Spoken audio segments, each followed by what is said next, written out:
na tujipange sasa kwa ajili ya msimu unaokuja. Lakini kubwa zaidi, nguvu yetu kubwa tuielekeze katika michuano ya ndani, kwa maana ya ligi kuu ya NBC pamoja na Azam Sports Federation.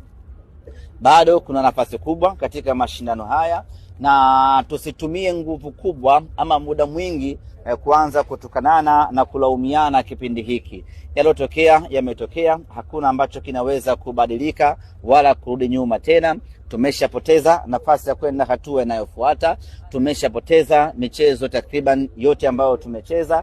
Kwa hiyo hata tukisema tulaumiane, tuseme fulani mbaya, fulani hafai, hakuna kinachoweza kubadilika.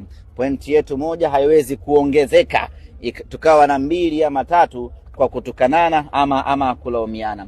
Tukubali tu ya kwamba misimu iliyopita sisi Simba tulikuwa tunafuzu na tulikuwa ni wana Simba sisi, na msimu huu tumeshindwa kufuzu, ni sisi Simba tumeshindwa kufuzu. Maana yake ni kwamba Simba iliyokuwa inafuzu ni ya kwetu, na Simba hii ambayo imeshindwa kufuzu vile vile ni ya kwetu. Simba ile ambayo ilikuwa inashindwa kufuzu ni Simba ya mashabiki, wanachama na viongozi.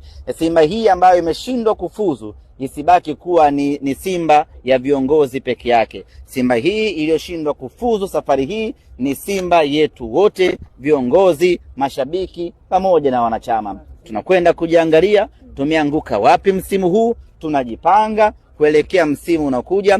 Na wana Simba wanakumbuka hizi nyakati huwa ni za kawaida na zinapita.